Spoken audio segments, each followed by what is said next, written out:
Hey, it's Drybear. In a shocking turn of events, Larian has released patch 1 for Baldur's Gate 3 today. So we're actually living in a timeline where soon actually means soon. So we're going to dive into what is in patch 1, this huge update for BG3. Let's dive into the notes and a spoiler warning for anyone who is watching. Some of these might be considered spoilers for things that they fixed later on in the game. I'm going to do my best to try and avoid them. And of course, the gameplay in the background is from Act 1 in the game early on my 4th playthrough, so that hopefully it doesn't spoil anything for people that are wondering. But a pretty massive update here. I'm going to do my best to cover everything without going over every itemized detail, because that would take forever. But they definitely note that today we release our first major patch for Baldur's Gate 3, addressing over 1,000 bugs, balancing flow issues, and much more. Some pretty big stuff came in on this patch. So what can you expect for that update? We'll be eliminating issues like NPCs who sometimes spot you when they really shouldn't be able to. So if you're like hiding and you're lock picking a door and no one is in range,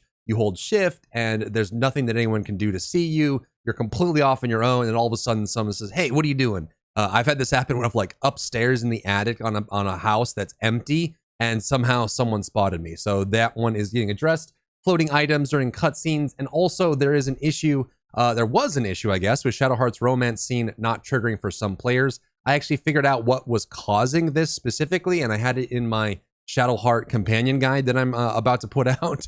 So I guess this was a bug and not a feature of the game, and so this is no longer available. So if you didn't get any Act 3 romance scenes with Shadowheart, there's a reason for it, and it looks like that reason has been addressed. Systems come many unknowns, so report stuff, make sure you're reporting bugs, help them out with all that. And they're doing some visual updates as well, which helps a lot with especially non-standard height races having romance scenes and kissing scenes with characters that don't line up properly. So Short King Summer is on the way back in. So they show this like animated gif here of Karlach taking a knee, going Tim Tebow and then going down to kiss a gnome, so that you can at least have that height there, which is really cool. You won't wait long for patch 2, which is right around the corner. This update will feature significant performance updates, which is awesome. And by the way, people have played over 200 million hours of Baldur's Gate 3 since launch, which is absolutely bonkers. Paladin is still the most popular class. Number 2 is Sorcerer, and the very last spot goes to Cleric. The races seem to be about the same since the launch week. Human and Elf are the most popular. The least popular is Dwarf, Gnome, Githyanki, and Halfling. I don't know if that's in order or not. And if it is, then Githyanki moved up and Halfling moved down. And maybe it's because of the cutscene issue that they had there. So here we go. Highlights, showstoppers. The Emperor will no longer leave you stranded in the Morphic Pool. There was an issue where you could get the portal and then not be ported out, which is annoying. Starting to use the boat in the Morphic Pool, setting that character to camp, and then using another character to make the journey will no longer block you from progressing. Fixed a bug. We're listening in on a conversation as player 1, and then exiting dialogue prematurely could result in not being able to interact with it. Fixed an issue causing the reaction UI to not work correctly and block progress in combat. Fixed looting corpses sometimes not appearing in multiplayer. Fixed a bug causing you to get a game over screen after helping downed party members. Fixed the Helm of Arcane Acuity, crashing the game. I've had this happen several times, actually, especially doing on an Eldritch Knight playthrough. Attacking an NPC during a dialogue after being down will now get you arrested rather than giving you a game over screen. I've never had this happen, but that sucks. Fix an issue where characters could get stuck in an infinite falling loop. Fix an issue where Marcus being resurrected by players hitting him with a dual wield attack. The second hit will no longer revive him.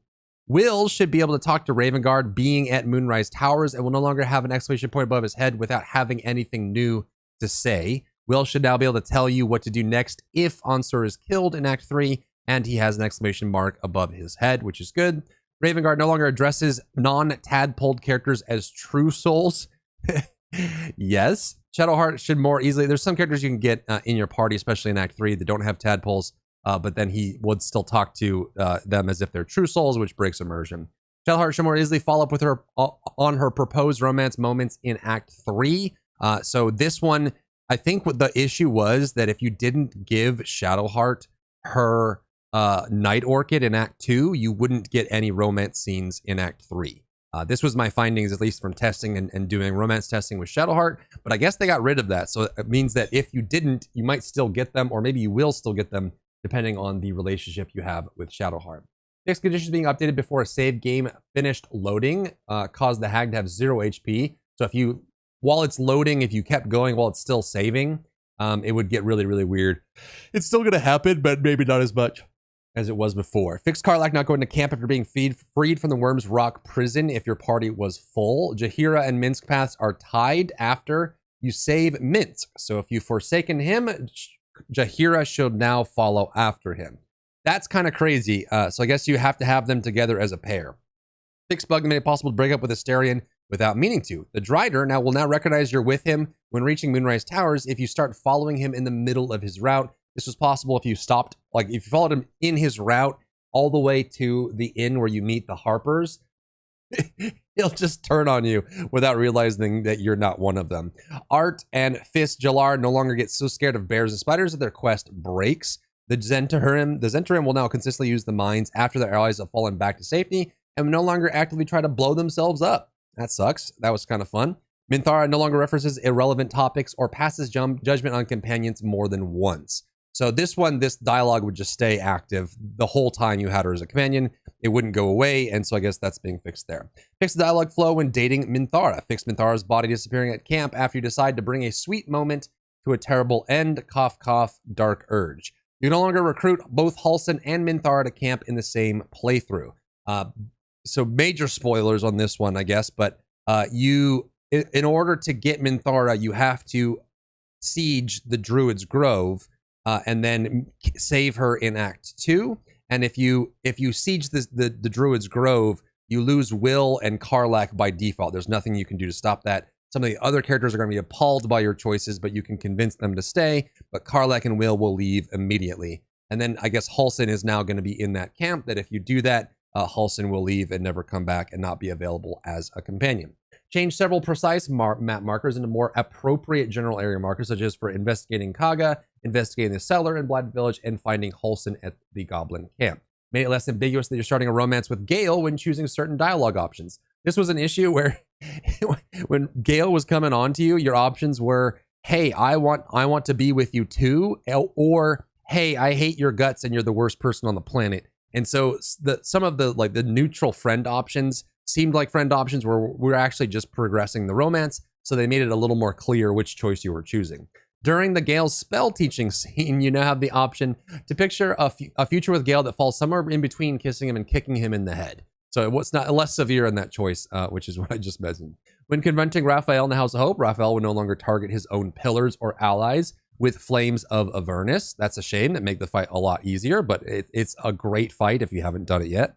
The Rescue of Grand Duke quest should now receive a proper update about the Duke's whereabouts, regardless of the way the quest started. That is good. Fix an issue where using non-lethal attacks on Auntie Ethel would still kill her. I think in this case, if you're looking for the hag hair, just end your turn when she's low HP, and when she gets to her next turn, you will be able to get the option to have her surrender rather than doing non-lethal attacks on her. But I guess you could knock her out as well, which is an interesting choice. You can now opt to respect the privacy of the bugbear and the ogre outside the Blighted Village again. This was early access, but your options are either to walk away or to open the door and reveal them. I'm guessing they're going to bring back another option where you can respect their privacy without having to barge in on them, which is definitely one of the more shocking scenes in the entire game. Fix the level design quirk that would allow you to use a spell like Misty Step or Dimension Door to skip part of the main quest sequence in Act 2, where you can get over levels. It's actually being used in speedruns as well, being able to skip over areas using Misty Step or Dimension Door or even Longstrider. You can very easily skip over some major areas that you normally wouldn't be able to get through. Made sure Mizora can always interrupt Will no matter where he runs off to. I think in some cases you could prevent him from getting his horns if you very cleverly stashed him away when you knew a scene was coming.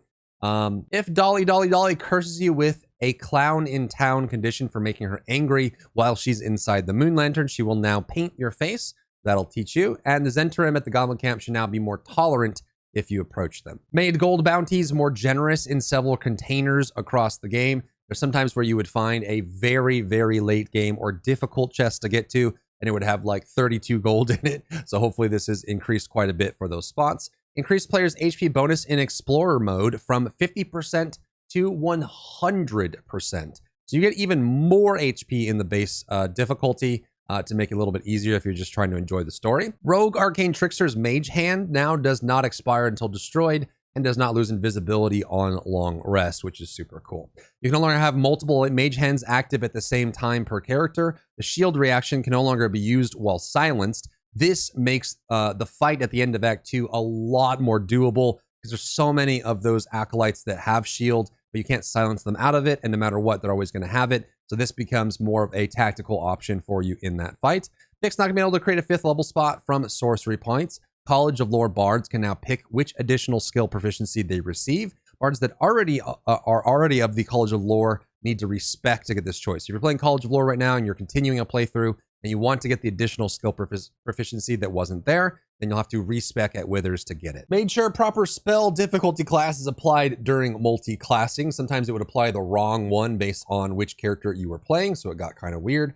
Added spells to Bard's Magical Secrets feature, Banishing Smite, Animate Dead, Crusader's Mantle, Hunger Fadar. You get a bunch more spells inside of the Magical Secrets that weren't there before, which is awesome. The Club of Hill Giant Strength now increases strength to 19 and not some puny 15. You actually get it where you're seeing the gameplay on screen at the top of the Arcane Tower, and I guess it was bugged and not giving you the full amount of strength that it should have been. Fix the bug with ranged enemies reapplying Hunter's Mark constantly, even when not needed. This is going to make some of the fights, specifically in Grimforge, a little bit harder because there were some of the Dwergar that would just cast Hunter's Mark over and over and over and over and waste their turn. So now this means that they're going to cast it once and then actually start attacking you, which is pretty cool. Warlock's Pact of the Chain summons now get to use their extra attack more than once. This was presumably a bug where they couldn't attack multiple times and then get the extra attack each time, but now they will. Fix NPCs sometimes spotting you if they're not able to. Great. This one's awesome. This happened all the time. I'm glad they did something about it. Fix an issue where multiple rolls would trigger if you walk along the edge of a cone of vision.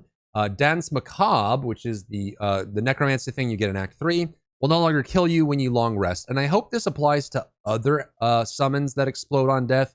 So Dance Macabre summons 6 ghouls that explode for necrotic damage on death. And if you had them with you when you take a long rest in the morning, where they will disappear because they only last until long rest, they will dismiss themselves, but some summons will dismiss themselves and trigger their detonation, which means if you start the morning and you're surrounded by 6 ghouls that explode on death, you instantly die at the start of the day. So I fixed this one, but I hope they fix minor elementals and things like that that also explode on death that die in the morning if you rest. This is actually a big one. If you make a successful saving throw against a poison, you will now gain immunity to that specific poison for 2 turns. I think the primary reason they're doing this is to target toxin puddles on the ground where you can like be in it and then it triggers 2 additional rolls because you're moving. You succeed the first roll, fail the second roll, and you're always poisoned. It could also be if you're, it'll apply to extra attacks to enemies that have their weapon coated in poison as well. So if you get the saving throw on the first hit, then you'll be able to avoid the next one. As long as you get 1 saving throw on the first one, then you're good to go.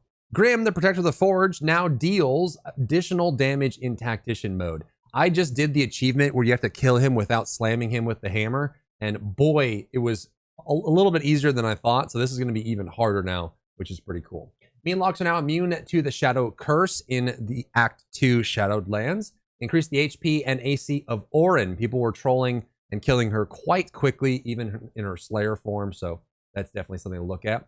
Lorokin can no longer cast his signature reaction spell, Elemental Retort, when silenced. This makes the fight a lot easier, which means you can silence him and kill him without having to do the elementals there as well. Heltman remember how to use her weapons instead of just casting constantly. Fixed enemies targeting you from above, through the ceiling in the Gauntlet of Shar. Enabled trespass warnings for any additional characters that trespass after the first instead of immediately triggering combat. This helps a lot if you're not ungrouping your party. Fixed NPCs attacking outside of their turn when combat starts. This one is probably, if they just had this fix and maybe like 1 or 2 others, I would call this a great patch. This one drives me absolutely nuts. This is if you enter into turn-based mode or if you have one character that's in combat, you can trigger the combat and then occasionally, it's a bug, but occasionally you would find enemies that would just be taking their turn when it's not their turn. So like they're not in the turn order. They don't have initiative. It's not their turn. And they're just moving around and throwing bombs and getting out of the way. And I've literally in turn-based mode, when it's my turn, missed shots on enemies that were just moving like it was real time for no reason because I was aiming at them and then they decided to get up and move, walk away when they didn't have initiative or their turn. This one drive me absolutely nuts, so I'm glad that this is fixed, and I hope it's permanently fixed as well. Fixed dialogue notifications like approval ratings and roll results disappearing too early. The launcher will now remember whether you choose DX11 or Vulcan. Fixed the incredible amount of gold being displayed on the UI in the inventory. Fixed spells like Hex randomly shifting in order, causing you to accidentally misclick a different spell. Fixed players who are merely listening in on dialogue being able to skip lines in multiplayer. Fixed an issue with camp supply values for the second local player multiplayer if they joined during a game. And long rest will last no longer cost nothing. So you couldn't cheese it by having someone join late and then they trigger the long rest, which costs no camp supplies. That little exploit is gone. Fix the critical hit text sometimes not appearing. It would just say critical hit, but it wouldn't actually do it. Like it wouldn't show you the number or anything or show a critical hit at all. You would hear the sound and it wouldn't show up. Dyed armor will now appear in the right color in the level up screen. So level up screen would have just different effects on it that wasn't your character. And sometimes it would show your instrument as well. Fixed the modesty filter not working on Dragonborns. Fixed earrings on tiefling female strong character models. Sometimes they were clipping or not showing up. Added a controller style option which allows you to override which controller's icons are displayed. That is huge. Fixed an issue causing the clown makeup to not only not appear on Lae'zel's face when applied, but also remove her tattoos and makeup. Invoke duplicity now works as an identical copy of your character and they're not naked, which is huge. Fixed a leather helmet, metal helmet, and the helmet of smiting floating on some characters. Undergoing partial ceramorphosis will now rot your teeth. So on top of all the veins that you get, I guess your teeth are going to be all nasty as well. Lae'zel's underworld now more accurately reflect the color of the dyes used on it. For cinematic scenes, made fixes to kissing scenes with origin characters across the game. For example, to make sure physical contact is made properly to account for shorter races and to account for uneven ground. Wild that they're even going that far to fix those. Made sure Dame Aylin's armor and wings are correct in the scene where she kicks Lorokin's butt. Fixed items like mugs and newspapers floating in the air during dialogue. Fixed Scratch's position so you can try and get that ball out of his mouth. Improved Volo's aim during your ice pick lobotomy. Thank God for that. Boy, it would have been really rough if that stayed less accurate. Lae'zel's no longer floats up and down during your dialogue. Make sure Will has room to dance no matter where you're camping. Sometimes you actually had to camp in different spots for some scenes because they would just look weird in some environments. So they're fixing that as well. Fix some cameras that couldn't contain the force that is Astarion in a dialogue with him at night at camp. The red dragon you see through the telescope in the Emerald Gold will no longer remain blurry even after you pass the perception check. Traders who stock dyes now also stock dye removers. You can very easily pick those up at the same time with the same vendor. Made Lady Esther's available to trade after you've completed her quests. If you do her quests, she just goes to the back of her camp and stops talking to you. So now I guess you'll be able to do it. Fish vendors now have more fish to sell. Thank God. There's fish vendors where they have literal barrels full of fish behind them, and you go to buy from them, and they sell like 2 fish, and that's it. Popper the Kobold at the circus in Act 3 now sells more oddities. Lady Janeth will now have artsy items to trade rather than just ignoring you when you try to talk to her. Skeletons around the Selûnite outpost no longer have fresh food in their inventory. DLC rewards will now no longer get removed if you load a save that with that DLC not installed. Any rewards that were removed to this will be restored. Steel Watcher idle sounds no longer take up streaming bandwidth, so Act 3 should be a little bit more performant. You can no longer climb the shambling mound in Act 2, and they optimize the walking bounds of Glut in Act 1 Underdark so that it navigates the world and the battlefield better. This was super annoying because he couldn't fit through any door. He had to always jump through doorways no matter what, because him big and him wide, and it was kind of rough because you would always have to kind of navigate around that. Fixed a crash on loading save games that had party followers that we call local items. Fixed a random crash when going to long rest in the camp on split screen. Fixed a crash in the Vulcan API. Fixed textures trying to load in twice. Fixed a crash that occur when destroying projectiles. Fixed a crash that occur when the sunlit wetlands illusion dropped. Fixed an issue with the cross saved and prevented players with unstable internet connections from creating or loading a save game. Fixed not being able to end turn in combat when a character kills an enemy while outside of combat. Multi-classing into Ranger now correctly provides proficiency in martial weapons. Increase the HP of the swarms in the guild hall to bring their totals more in line with level expectations. Fix the toll collector's visages not attacking you if she can't initiate combat herself. Adventure Rosanna in the Flophouse is a level 5 instead of level 1. The Voiceless Penitent in the lower city is now a level 10 paladin, a worthy opponent. Made sure certain bushes in the wilderness and the swamp in Act 1 don't block projectiles during combat. There's actually some that do this in the end of Act 3 as well, so I hope they fix those too, because those can be very annoying as well. It looks like they fixed some in Act 1, which is nice. Fix Slayer form not receiving AC bonus from killing marked targets, so the Dark Urge is going to be a little bit more effective there. The ambushers in the Temple of Baal were ambushing and hiding too well. They now correctly wait in ambush or leave, depending on whether their leader is alive or not. Very good. Makes that encounter a little bit more reasonable. The rats in the Gaulish Heart should no longer scurry to lower depths after you've engaged them in combat. Fix the hag using incorrect spell during one of her phases and tweak the damage values for the spell that she should have been using. Made the assault at Moonrise Towers a little less unforgiving if Jaheira is alone or dead and you don't have the Harpers to help you. If you go through the front door on the Moonrise Towers, it is actually brutal to have to deal with that. Fix the Flaming Sphere having an attack of opportunity. It shouldn't originally. Fix an infinite damage loop between the Oakfather's Embrace and the Justicier's Avengers in Tactician mode. Fix Archfey Warlocks not being able to use their Warlock spell slots if they are a lower level than regular spell slots when multicasting or multiclassing. Fix the sneak attack reaction not working if a melee finesse weapon is not equipped. The durable feat now has the intended maximum of Constitution 20. Fix some smoke power arrows having an incorrect weight and price.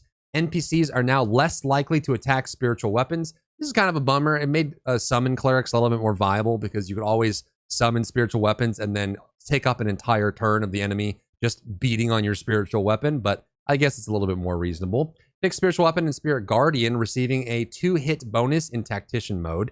Spiritual weapon upcast to level 6 level will now have the correct 36 HP when spawned. Second wind and lay on hands healing amounts now correctly scale with class level rather than overall character level. That's going to make some multi-class builds a little bit less durable with that change, but it's probably the right change. The Owlbear Wild Shape will no longer lose access to its rage charges at level 8. Makes it more viable for late game. Spiders in the Goblin Camp should no longer stack on top of each other when they're trying to bite their victim. They would be literally inside of each other with perfect idle animations, so it looked like one spider that would fuse together. Minthara is no longer immortal for the entirety of the attack on the Emerald Grove, so you can actually get her to attack and then attack her. Fixed goblins rolling initiative while in combat and skipping their turn at the Goblin Camp checkpoint. Halfling cultists in Kresh now wear leather armor. Fix the combat AI timing out and ending the turn due to the game trying to recreate a puddle when it wasn't possible. Reduce the flesh golem's attack damage in explorer mode. Tweak the relationship between goblins and spiders. Goblins will react if you attack the spiders, but the spiders won't react if you attack the goblins. They don't really care that much and won't join in on combat. Fix Auntie Ethel dying instead of getting knocked out, even when non-lethal attacks are toggled on. We already mentioned this. In Tactician mode, Meanlocks now have increased dexterity and constitution stats as was intended. In Tactician mode, dinosaurs now have an extra attack. In Tactician mode, Houndmaster Pulse dogs now have a Terrifying Howl action, which I think is Terrifying Howl. I think this is just, correct me if I'm wrong, but I think this is just Action Surge. So they're able to just attack again. Grimishka's Panther Polymorph now has Jump. Dragonborn's Breath Weapon attack now scales with your character level and uses Constitution as its saving throw. Made sure Kithraki Inferno can only be used once as intended at the end of the game. Sapped characters now always fail Dexterity and Strength saving throws. Fixed Pommel Strike, being able to knock out characters that are immune to being knocked out. The Winged Horror Claw attack no longer paralyzes undead. The magic weapon spell upcasted to 4th level higher now grants the correct bonus value. Corrected the DC of Death Head Stunning Gaze and fixed the distance in the description. Fixed the fear condition causing a saving throw even when the affected character is in the direct line of sight of the source of fear. Added a workaround for cases where casting the silence spell caused the game to freeze for long periods. Fixed several save games where you cannot talk to any NPCs after the silence. Multi-attack spells such as Flurry of Blows should now only trigger the Netherbrain Psionic Rebuke action when the final attack is landed instead of after the first attack, which would kill you if you were too low HP on that. Fixed Minor Illusion and Invoke Duplicity, causing an infinite loop of starting and ending combat. Symbiotic Entity for Druids now works with unarmed attacks. That's awesome. Wild Magic Surge. Well, that's super awesome, actually. Wild Magic Surge Retribution now works for ranged attacks. Awesome. The Crusader's Mantle action now shows the aura radius during its preview. Telekinesis spell now works correctly when you attempt to use it from the hotbar. Fix the Sword of Life stealing effect not triggering when dealing a critical hit.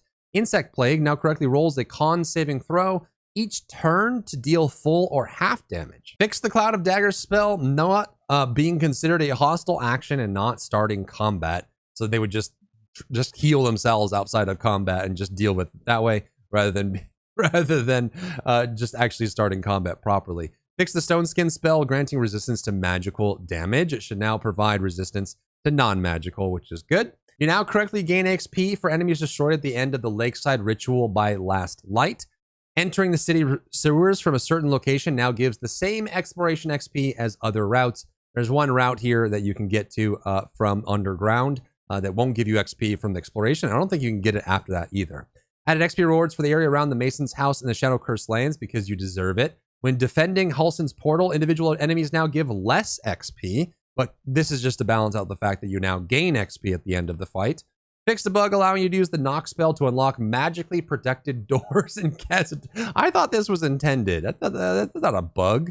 Fix the oil of combustion exploding after its condition expired. Fix the wall of fire area effect not matching the target indicator. A scroll of summon Quasit should now drop even if the container that held it was destroyed. The planar ally Camion fire surface no longer creates a fire surface on death. Made adjustments to balance, Dance Macabre, and fix the School of Necromancy version to summon creatures correctly again. Crystals in the Astral Prism can now be broken with the Orphic Hammer. Only broken with the Orphic Hammer. You can now cure the Zathix debuffs with Tadpoles. Partial and full Morphosis now remove the Zathix debuffs. Char will no longer clone the Tadpoles themselves in the mirror trial. Made it easier to select cloakers and made them sneakier at sneaking. Fix some bugs with the Trial of Courage. Fix a perception check not triggering correctly in the sewers near Basilisk Gate due to a line of sight issue. Fix the encumbered condition not always reacting correctly to changes to your weight. Characters that leave the location you're in will now have their summons dismissed. Using the ladder in Zevlor's secluded chambers is no longer forbidden. I don't know why using the ladder was forbidden. I've never actually had it trigger, but it will be red, so I guess they fixed that, which is kind of nice. The Sleeping Moonrise Tower's prison will no longer leave you with you, even if you choose to stay. Increase the range at which restoration pods work in the High Hall so you can reuse them on party members who are standing far away when they were first used. Fix characters floating or squatting when they become visible, for example, after cinematic dialogue. Fix the sharpshooter feat not applying its penalty to offhand ranged weapons. This might be actually a nerf to the infiltrator build to try if you're using hand crossbows. Not too much of one, but it definitely is going to be noticeable. Characters will now sheathe the Everburn blade when idle. Fix the twisting vine surface expiring early. Fix the Wave Mother's robe not providing cold resistance at all. What? Wild Shade players can no longer run around the final confrontation with Ketheric without triggering a reaction. Fix concentration not updating correctly after you load into a new region. Fix Wild Magic Vine Growth not triggering correctly for Barbarians. Wild Magic Barbarians. This is actually my least favorite one. It's probably the only bad one you get for Wild Magic Barbarian, but I guess they fixed it not triggering correctly. You can no longer avoid Onsir by sneaking or being shapeshift when interacting with him. Added a perception check to a particular still life painting in the lower city. Fixed the bug where switching characters right before a cinematic would cause the cinematic to not play. Talking to Topaz no longer consumes a wild shape charge. Fixed spells that should work on allies sometimes not working on a certain party member. Fixed a bug where if player's character or NPC stops being affected by a silencing spell, they can no longer talk to anyone. Fixed Minsk not following your party even if he's grouped and recruited as a companion. Tweak the action surge achievement to only allow specific actions to count multiple times. Fix the black screen appearing at the end of the tutorial if a dead avatar is in the companion's inventory. Adjusted the outer bounds of the Nyrulna trident. Made some especially repetitive overhead dialogues in Emerald Gold less annoying. Fixed Fist of Unbroken Air not applying fall damage when pushing the target. This was the monk, the Way of the Four Elements monk knockback. It would not do falling damage in some cases where you knocked them back off a cliff, which was very annoying because that's exactly what you would be using it for. Fix some keybind options that weren't working and remove some old ones. You no longer will be thrown into Moonrise Tower's jail if the emergency lever has already been activated. All broken moon lanterns, not just Nears, can now be investigated in a dialogue. Thank God. You no longer need to pass a survival check to find the secret stash of the Blue Jay. near the monastery after it reveals its location. Floric now understands that if you're sneaking around her cell at Worms Rock Prison, when trying to rescue her, the sneaking is for her own benefit. Fixed Astarion talking about things that are no longer relevant. This is actually true for all characters. There's situations where you can get them to talk about things that are no longer relevant. Removed an incorrect line when companion Astarion meets Olma after killing Cazador. Fixed a rare edge case where the Dark Urge could miss the battle at the Temple of Baal, meaning Baal should have been disappointed, but they would also end up being able to choose whether to accept or resist Baal. Fed 3-piece Bad Twin Bubbins and Coralina the Wolf some more lines. Fixed the game sometimes not recognized that the party has met Karlach. Tweaked an endgame dialogue flow in case Karlach is in the party and not a mind flayer. Your dream visitor now asks you to gather your allies if you use a waypoint to leave the Shadow Cursed lands. It's actually an important part of the story, but if you use a waypoint to skip out of the lands, this won't happen. I think it only triggers if you walk out of Moonrise Towers, and it's an important part of the story that you need to know about for Act 3, so I'm glad that they fixed it. Now if you teleport, you'll still get that notification. You are now presented with the option to destroy or dominate the Netherbrain regardless of the presence of the Dark Urge. The Spear of Night marker should be removed now upon finding the room it is stored in and not follow you around on the map and move with your character as you walk around. The Dark Urge now has a specific flow when talking to Minthara after killing Orin. You can no longer ask Avery about Felagir more than once in the lower city. You no longer need to unlock the printer again if you haven't changed the headline after unlocking it once. Fixed art Kalaf sometimes talking about someone as though he isn't right there in the room. This happens during the assault in Act 2 as well. Fixed the bug where Halsin would fail to return the Emerald Grove, even though he said he would meet you there. Fixed repeating lines in the dialogue with Chell during the celebration at camp. Gale's mirror image that invites you for a private conversation should no longer talk to companions. Fixed being able to talk to Gale about his last night if you weren't there. So if you tell him you're not going to go, you can still have that conversation with him, which is really weird. Move the location of Elminster in camp so that his dialogue with Gale is a lot more likely to happen when we want it to.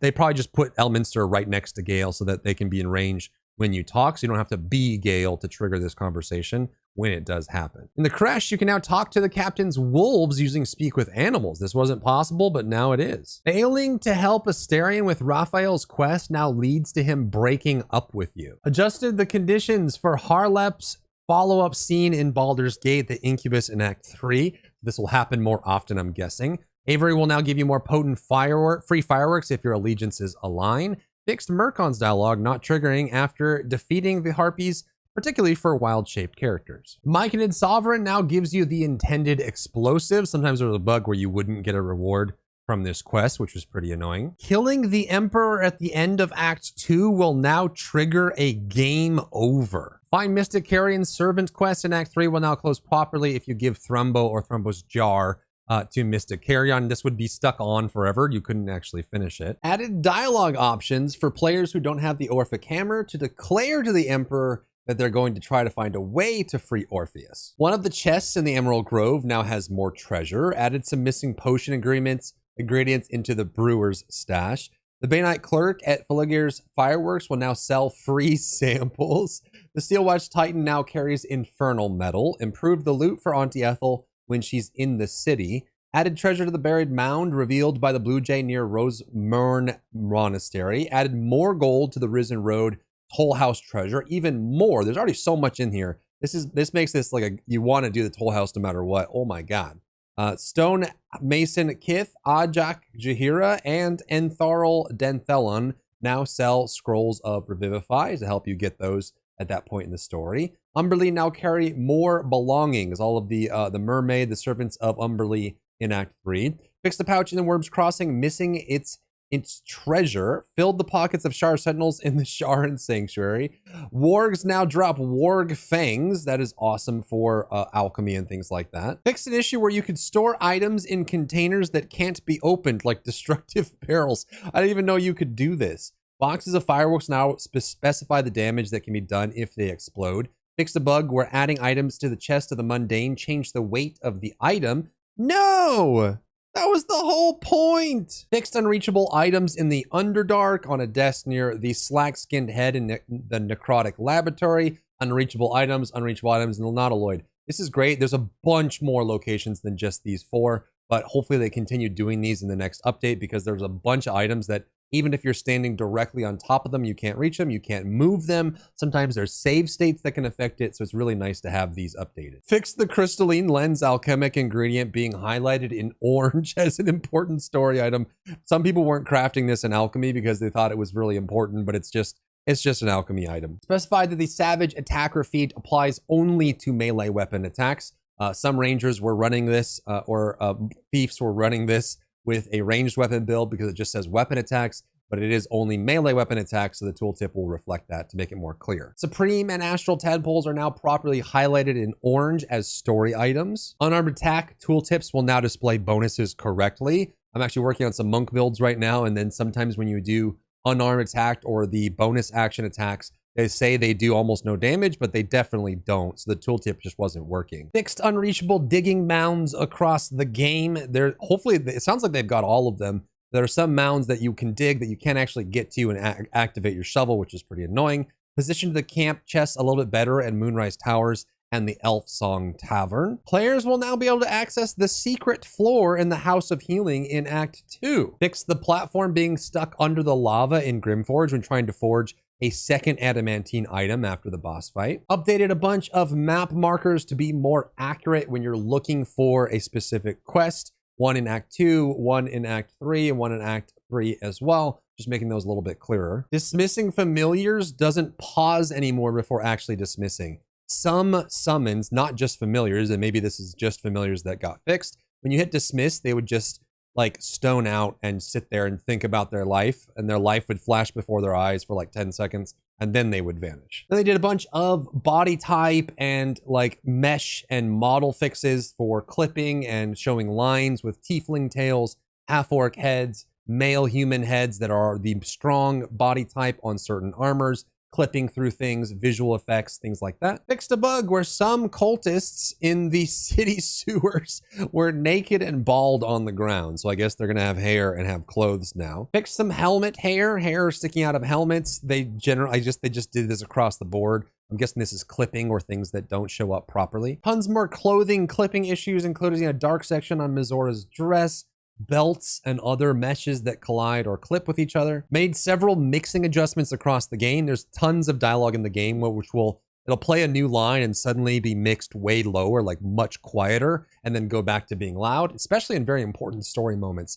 So hopefully they fixed a lot of those in this pass. Tweaked the audio to make it sound like vocalizations are coming from the head rather than body in several dialogues across the game, depending on where your camera is fixed or the camera is fixed for the dialogue. Adjusted audio levels for breathing sounds in several dialogues across the game. There's some characters that breathe incredibly loud, like Yurgir. Adjusted sound effects, ambience, and music levels during several dialogues in the colony, Worms Crossing, Lower City, and Camp.